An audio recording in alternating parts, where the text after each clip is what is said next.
Here's one of the hardier agaves that you can find. This one is Sharkskin shoes, and I believe it is a type of hybrid agave. And you can actually see it's got a little bit of burn. That was from that really hot weather we had, but no big deal. Kind of a really nice looking one. Really wicked spines though, really wicked. But this one's done really well for me. You can kind of see these really interesting patterns on it, but I've had this one outside for 4 years, and I don't protect it. The only time I protected it was this winter. We had an ice storm, so I covered it with a tarp. That was it, nothing else, just a tarp, just to keep the ice off of it. But for whatever reason, this one seems to tolerate our wet winters. I do believe it's hardy into zone 7, especially in a dry climate. And it's a pretty steady grower. I have in a really hot spot. This is very sandy soil, well draining, but this agave, you know, a lot of agaves will flower and then they die.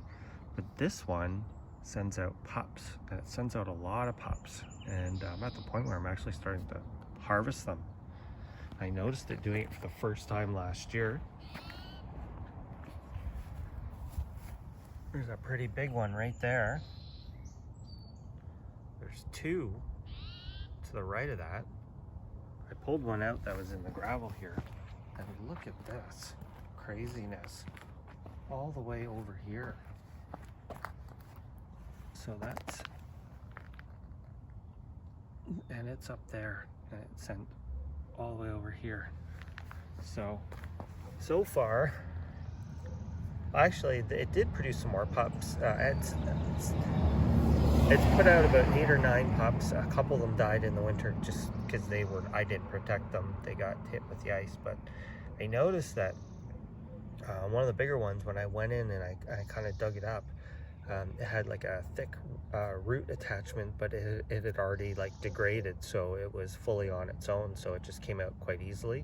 These ones still kind of have that. These emerged recently, but kind of wild stuff that it would do that.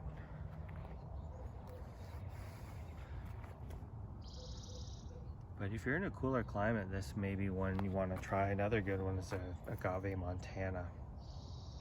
I just have it here. This is very sandy soil here, very hot. It's right beside Yucca rostrata, curvifolia, Camerops humilis, and then there's another rostrata that's kind of having a bit of a infestation of bugs, but I've taken care of it. But yeah, Agave Sharkskin shoes, you want to look for that one.